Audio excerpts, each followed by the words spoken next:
Bom, gente, eu prometi, aqui estou eu para falar sobre a viagem de Chihiro, né? É, ainda fico um pouco receosa de falar sobre, porque é muito conteúdo e é um filme muito longo e ele tem algumas questões assim escondidinhas, né? Digamos assim. Bom, para quem está chegando agora, meu nome é Amanda Piontekowski. Meu canal ele é basicamente sobre astrologia, mas também falo muito sobre simbolismo, inclusive análise de algumas obras, como filmes, né, séries, trazendo um pouco mais de uma análise simbólica, não só psicológica, como tem muito por aí, né? Eu vou falar um pouquinho só sobre isso, porque eu fui pra ver, né, se tinha muitos vídeos de análise, como é que tava, se eu fazia ou não fazia, se tivesse algum bom, assim, eu já falo, não, olha esse aqui tá legal, mas não tem muito não. Pelo menos eu não consigo encontrar, né, tem essas questões também. Bom, A Viagem de Chihiro é um filme, assim, relativamente conhecido, muitas pessoas amam, muitas pessoas não valorizam, e foi bem interessante quando eu falei sobre esse filme na minha outra plataforma, né? Quem não me segue, tá aqui o link na descrição também, que a gente tem umas conversas bem interessantes, né, pelas historinhas. E muita gente relatou algumas coisas assim bem interessantes, como, por exemplo, algo que aconteceu comigo também, né? Eu falei, não, vamos ver esse filme é muito legal, livro para todas as idades, estava com os primos em casa, todo mundo acabou dormindo. Ou ficavam debochando do filme, né? Alguns casos acontece isso também. O filme, ele parece que tem um encantamento, de fato, para que só algumas pessoas consigam acessar esse filme e a maioria acaba dormindo. E de fato, até quem não dorme entra num estado um pouco hipnótico, porque ele acaba sendo muito imersivo na história. E ele não se utiliza de nenhum recurso proposital, entendeu? Assim, como normalmente usam, como cenas rápidas, cenas chamativas, coisas muito engraçadinhas. É um filme que tem um ritmo próprio. E talvez até por conta dessa própria assim, imersão do produtor, do diretor, né? Que eu não vou saber pronunciar o nome, que eu não sou assim tão atenta a esse mundo assim dos animes, né? É, ele constrói toda a história num passo a passo. Então, ele não fica planejando um roteiro. Não, ele respeita o tempo da história, a respiração da história, o fato dela se parecer muito com a realidade. Então, ele se inspira em fatos reais e também em muitos mitos e lendas e criaturas e espíritos da cultura japonesa. Então, não propriamente você vai encontrar especificamente espíritos das lendas, mas alguns são muito parecidos das lendas que a gente tem acesso. Também tem esse detalhe, porque muita da cultura japonesa a gente não tem acesso. Tem um canal, eu vou deixar o link na descrição se eu lembrar, que é de um cara que é o Curionautas, se não me engano o nome. Ele morou muito tempo no Japão, então ele traz muitas coisas assim pra gente dessa cultura, muitas histórias, muitas lendas. É bem interessante. Eu até andei dando uma procurada ver se ele tinha algo específico sobre a viagem de Chihiro, eu não encontrei. Mas eu encontrei várias lendas assim muito parecidas, trazem alguns elementos imaginários e simbólicos muito parecidos. É um canal que meu marido me passou e eu já tinha ouvido um pouquinho com ele, mas como eu não tenho, não,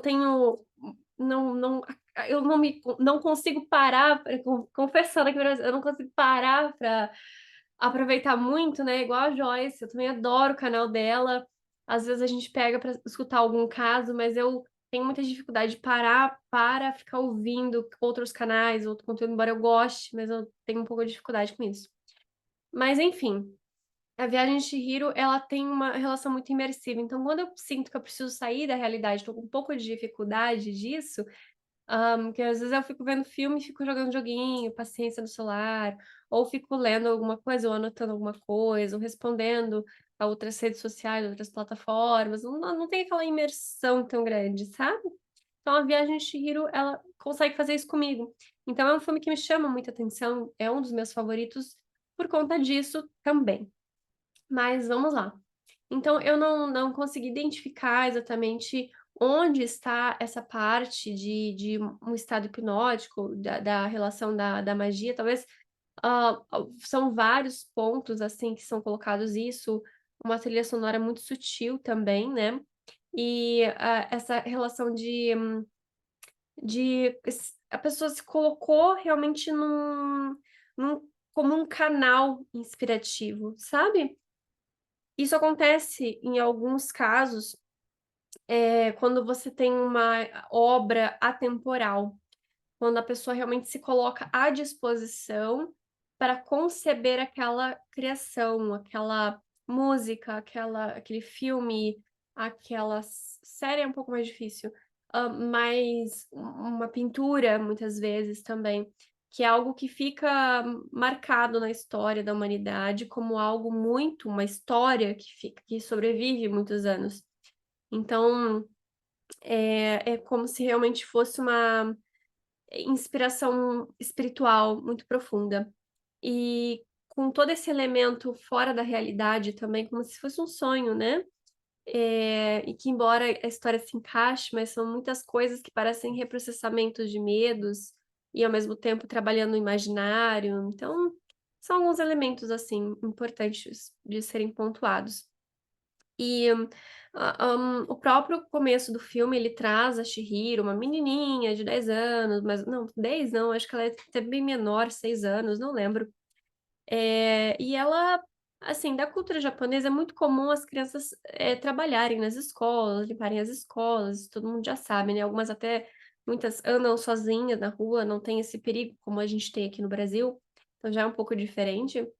Mas ela ainda tem comportamentos como uma criança, então ela fica frustrada, ela recebe umas flores de despedida, algo meio mórbido, ela tá entediada, não queria se mudar, e os pais dela não estão nem aí, né, "Não, vamos", não qualquer pai e mãe, não tem que ficar dando tanta bola, né, para umas coisas assim, repetitivas, né, a insistência da criança. E aí eles resolvem se perdem aqui ali e param o carro, tem tipo um muro muito estranho, né, e aí quando eles descem do carro e vão até, uma passagem, uma porta aberta, né, não tem uma porta em si, mas tem um buraco no muro, né, o vento ele tá entrando ali, então é algo que muito convidativo, né. Aí o pessoal começa a viajar na questão do capitalismo, blá-blá-blá, ele pode até ter colocado alguma coisa assim, mas não é o foco, não é o objetivo do filme, sabe, não é muito maior do que isso, é muito maior do que isso. Então ficou um pouco forçado esse tipo de interpretação, né. Então, de fato tem uma passagem, um portal, e aí a partir daquela entrada daquele portal, as coisas começam a acontecer e começa a ficar diferente. Eh, esse campo, esse gramado aberto, ele também é muito representado em experiências de EQM, né, experiências de quase morte, onde a pessoa se depara num campo aberto, amplo, com céu e nada à vista. Então eles começam a andar e de repente tem um rio seco, mas eles atravessam e sentem cheiro de comida, e aí tem alguns avisos ali de que não é muito boa a comida, né, não é para comer. E aí eles acabam comendo e como tem uma ordem, esse universo paralelo, esse mundo diferente, ele tem uma ordem, e aí eles acabam sendo punidos, mas, assim como aqui no nosso mundo tem ordens, então assim como a gente tem uma ação, existem reações. No mundo mais mágico, é muito mais instantâneo e muito mais evidente, essas consequências. Então se aqui no nosso mundo, de repente, a gente tem um hábito desenfreado, deixa eu ver alguma coisa que seja socialmente aceita. Ai, que difícil. Ah, preguiça, né, a pessoa é muito preguiçosa, lá, a consequência dela vai ser perder oportunidades na vida, ser passada para trás, ela, enfim, dormiu no ponto, né, e aí ela vai acabar tendo muita dificuldade na vida.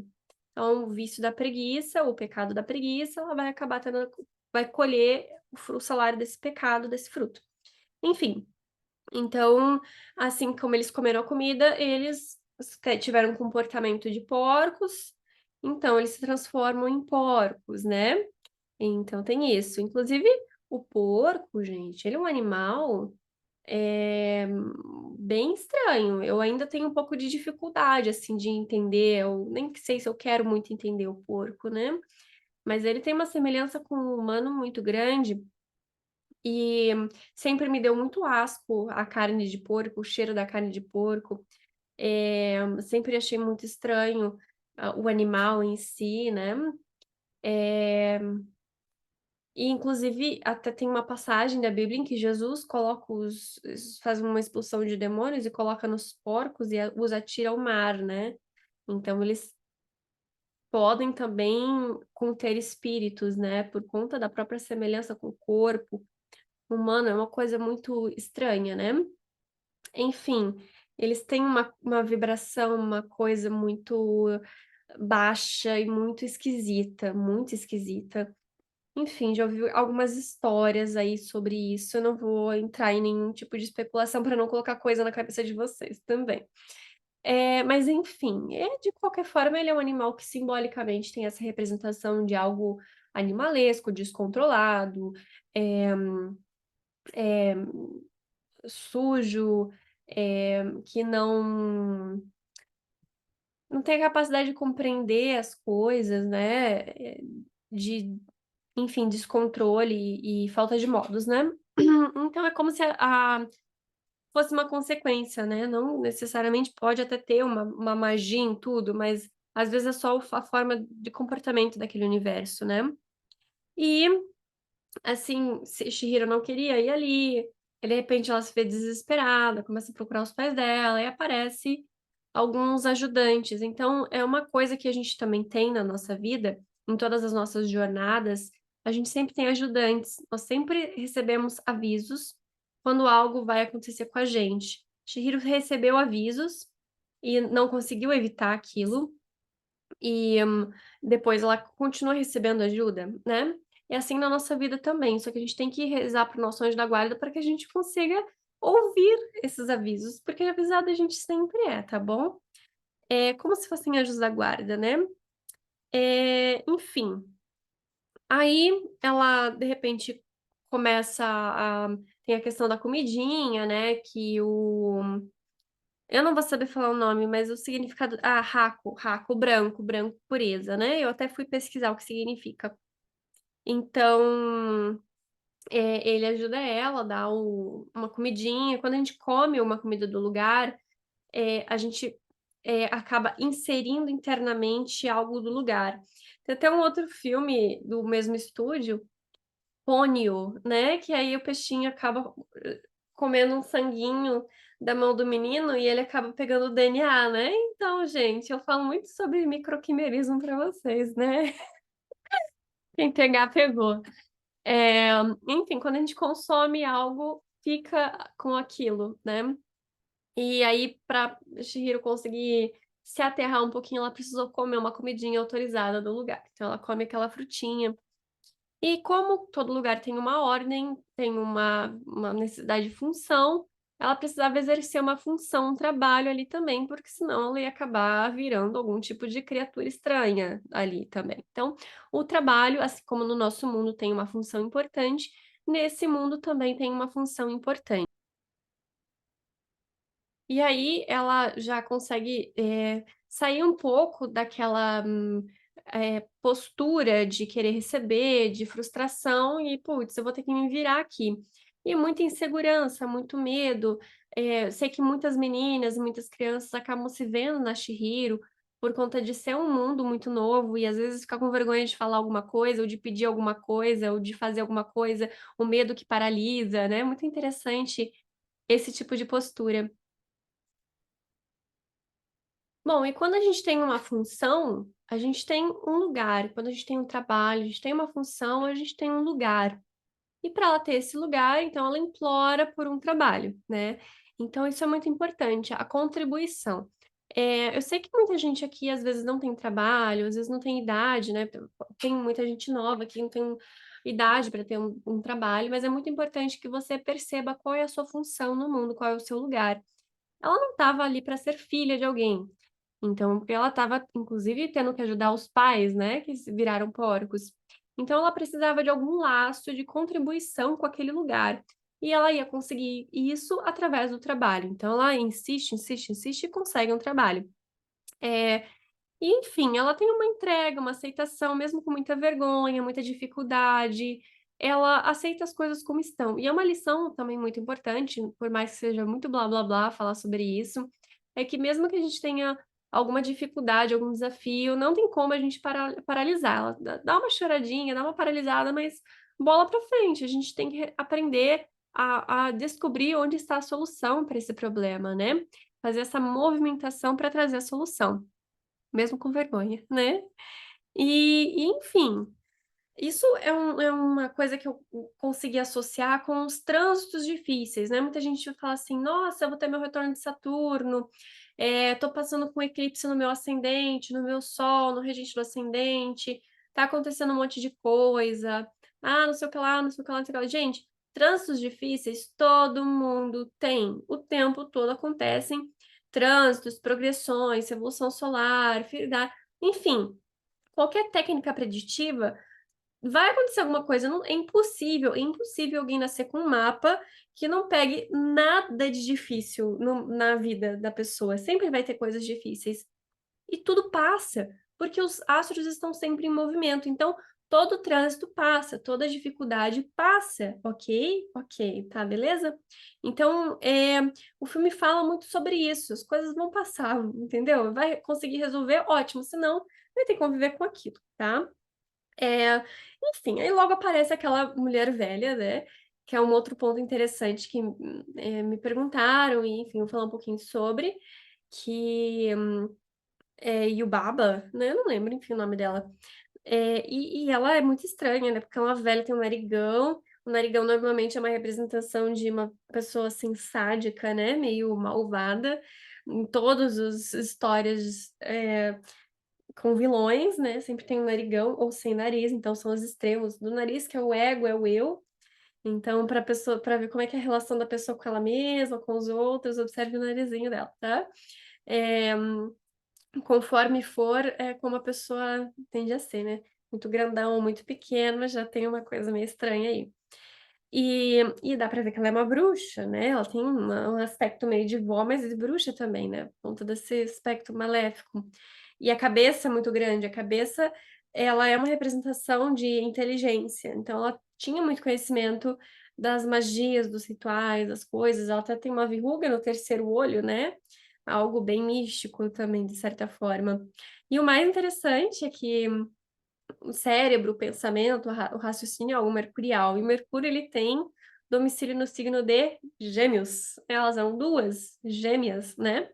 Tinha a Boa e a Má. Então até as máscaras do teatro, né, tem essa, correlação com Gêmeos e com essa capacidade interpretativa mercurial. Mercúrio também é o bobo da corte. O bobo da corte, originalmente, eles na verdade eram espiões infiltrados, né, para fazer alguns serviços a mando de reis em outros reinados, muitas vezes, e passava informações entre os reis sem ser interceptado, porque afinal ele é só um palhaço. Então ele, tinha essa relação também de espião. Mas são só algumas curiosidades. E ao mesmo tempo ela também é velha, velha, coruja. Coruja é um pássaro, um símbolo de muito conhecimento e sabedoria. E a idade, o Saturno também. De qualquer forma, são 2 elementos frios e secos, maléficos, desagradáveis, né, para astrologia. Eh ela também tem alguns nomes ali de Velha do Rio, Velha do Pântano, né, nas lendas. Enfim, e aí assim que ela, vai assinar o contrato para trabalhar, ela é retirado o nome. Gente, o nome é a identidade da pessoa, tá? O nome é muito, muito importante. Inclusive muita gente usa pseudônimos, principalmente no meio mágico, onde as pessoas trocam completamente de nome, né. Tem vários, né, que assinam com nomes diferentes, viram magistas com nomes diferentes, porque sabem que quando tem nome, tem domínio. Então, quando uma pessoa sabe, tem o nome de alguém, tem o domínio de alguém. Por isso que a gente não tem o nome do nosso anjo da guarda, porque ele está na função de nos proteger, mas ele obedece primeiramente a Deus. Então, o objetivo é a nossa salvação. Ele está aqui para ajudar na nossa salvação, sempre que se a gente quiser. Então, tem até um ritual, o ritual Abramelin, né? O ritual do anjo guardião, que é um ritual com o propósito de descobrir o nome do anjo da guarda, para que você tenha o domínio sobre ele. Você meio que escraviza o seu anjo da guarda, digamos assim, né? E é um ritual bem extenso, bem complicado e bem, assim, enfim. Tem a versão curta e a versão longa, dizem, né? Umas coisas assim. E a questão é assim, a pessoa fica com realmente uma presença muito grande, muito marcante, mas ela, assim, tá com um anjo preso ali, entendeu? Não é muito legal, sabe? Ela perde essa possibilidade de salvação, digamos, né? Enfim, o próprio Salomão, né? Salomão que prendeu vários demônios da Goétia.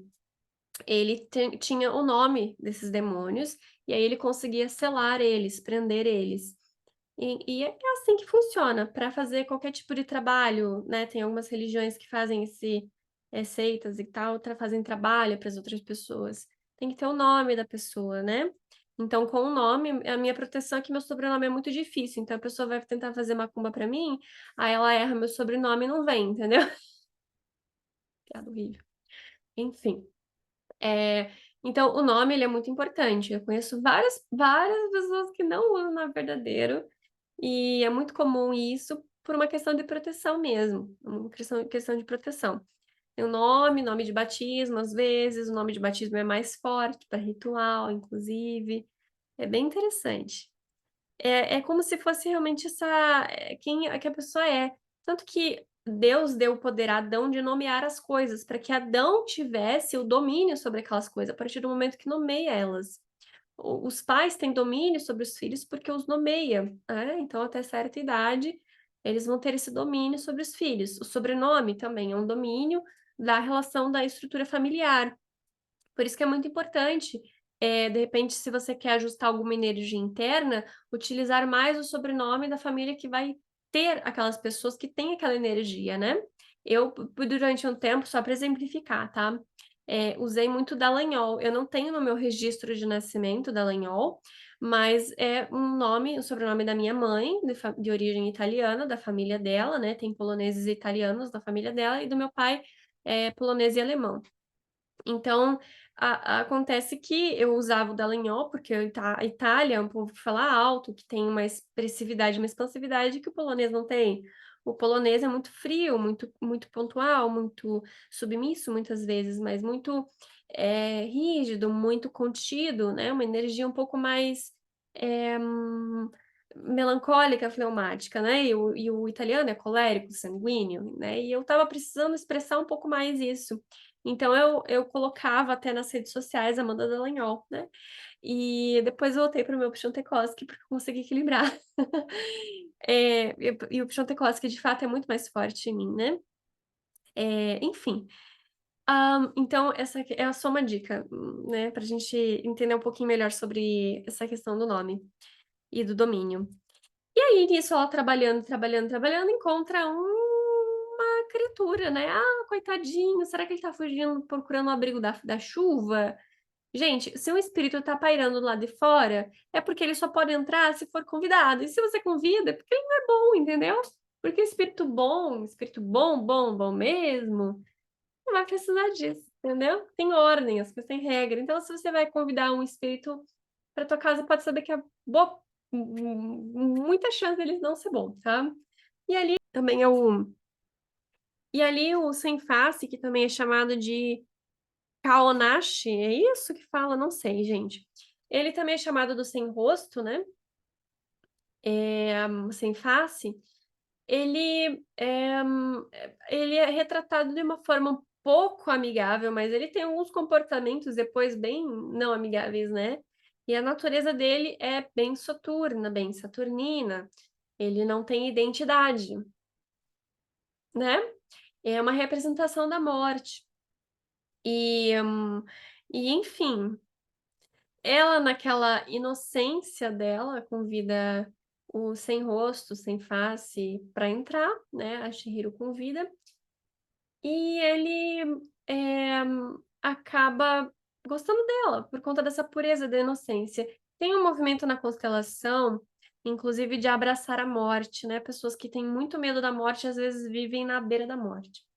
Falei demais essa palavra, espero que fique tudo bem com o meu vídeo.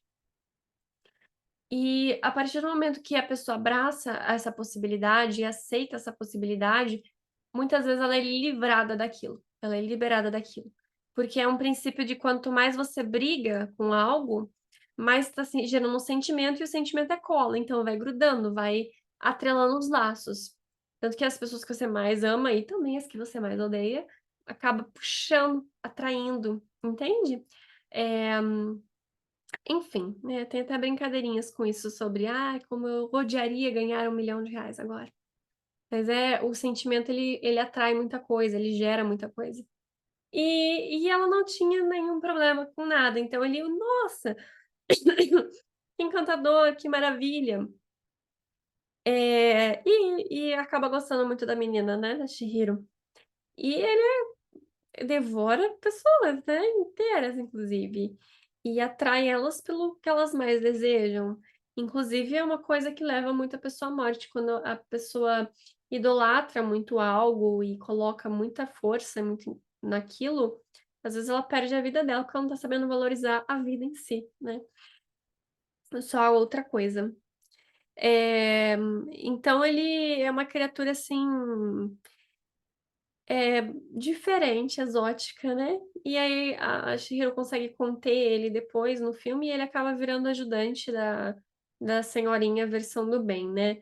Eu tenho até vontade de saber como é que virou, o que que surgiu depois, né, com esse se ele ficou lá ajudando, se outra pessoa ficou no lugar naquela casa de banho, como é que ficou, não temos nem ideia, né. Enfim, outra coisa que eu queria comentar é a respeito da água, né. A água, ela é uma passagem também, ele é uma representação de espiritualidade, de passagem, de sentimento, de coisas que grudam, colam também, né, de memória. Inclusive quando ela, né, perde o nome, se ela perdesse a memória do nome, a memória de quem ela ficaria presa ali. E da mesma forma nós mesmos, se a gente perde a nossa memória, a gente perde a nossa identidade, a gente fica preso em alguma situação de idolatria ou de situação de dificuldade na vida, enfim, fica imersivo em um papel que não nós mesmos, né. E para a salvação é muito importante a identidade, pode reparar que cada santo, ele tem uma identidade, ele vai ser santo de algo, ele vai, ter um nome, tem uma função, por mais que ele abnegue a parte mundana, muitas vezes até o nome mundano, né, de às vezes seu nome, eh, principalmente os padres, né, tem bastante isso, para renascer em Cristo, é muito bonito isso, esse simbolismo. Então tem ainda essa identidade de o quem ele é para Cristo, quem ele é para Deus, né, isso que é fantástico, é muito bonito. Enfim, da água. A água também enfim, é um elemento puro, assim como o fogo. Fogo e água são elementos puros. É muito difícil de pegar, de conter, pode reparar, diferente do ar, diferente da terra, eles têm uma coisa muito diferente, né, a água e o fogo. Enfim, uma relação muito espiritual. E passagem. Então ela ficou presa naquela como se fosse uma ilha, né, com um lago, com um mar ali, e para passar ali era impossível, se preenchia daquele lago, daquela água, e todos no Japão é muito úmido, e é muito úmido, muita água também. A Ponyo também é água, não assisti outros, mas acredito que tenha muita água também. Em vários animes também vai ter essa representação de muita, muita chuva, muita água, para o Japão é assim. E tem muitos fenômenos espirituais que ocorrem no Japão, né, não sei se muita gente relata isso, mas algumas pessoas que eu conversei que já foram, Falaram que, assim, arrepios do nada, escutam coisas, coisas se mexem, é muito místico e, né, e é muito interessante porque tem muito ateu, né. Eu acho que a pessoa é um mecanismo de defesa, sei lá, ou tá tão acostumado que não repara que aquilo não é normal. Então, lugares muito extremos, assim, muito seco, desertos também tem muitos espíritos, né. E que tem essa relação da de algo mágico, né, um portal, uma coisa que fica ali. Enfim, eh é a água, é muita coisa, gente. Outra coisa que me perguntaram, a respeito dos bichinhos que aparecem na caldeira, então eles pegam os carvõezinhos e colocam, né, na caldeira. Tem de fato espíritos da fuligem, tá, tem espíritos da fuligem, que são aparecem em casas velhas, casas abandonadas também. Outra coisa que eu anotei pra falar também a respeito das cores, o filme é extremamente antidepressivo, ele é muito bom, eu acho até terapêutico assistir esse filme, de tão legal. As cores são antidepressivas, então aumenta muito a serotonina, traz uma sensação de relaxamento muito grande. Hã, eu mesma entro num estado, assim, como se eu estivesse dormindo, é como se eu tivesse dormido demais e acorda com aquela sensação de que tá sonhando, ou quando você acorda no meio da noite e precisa tomar uma água, ir no banheiro e fica com aquela sensação de que você tá meio dormindo, sabe? Quem já bebeu o vegetal ayahuasca sabe como é que é essa sensação, de dificuldade. "Nossa, eu tenho um braço, eu tenho um corpo, como é que eu me mexo?". O espírito tá meio, sabe, você sente muito o espírito, e aí você repara da diferença do espírito e do corpo, muito diferente. Então, pra mim, quando eu assisto A Viagem de Chihiro, eu tenho muito essa sensação, sabe, de uma espécie de dissociação. Algumas pessoas relatam uma dissociação ruim, desagradável, porque elas entram muito no lugar e, ao mesmo tempo, estão aqui, geralmente é porque o espírito não está muito colado no corpo.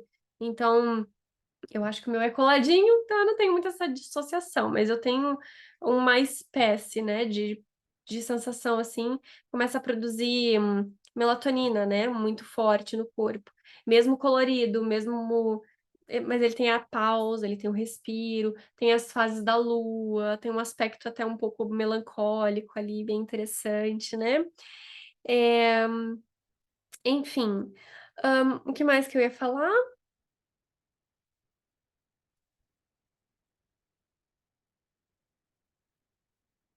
Ah, gente, uma coisa muito interessante também é que os rios, eles têm um nome, né, e não é um nome assim, o Rio São Francisco, o Rio Paraná, não, é o Paraná, é o São Francisco, né. Então, quando a Chihiro lembra o nome do Raco, que agora eu não vou me lembrar, ele fala o nome completo dele, então é uma entidade, é um espírito, é o rio, né. É muito bonito isso, é muito interessante também, ter esse respeito de perceber essa força que os elementos da natureza têm, né, e essa identidade deles.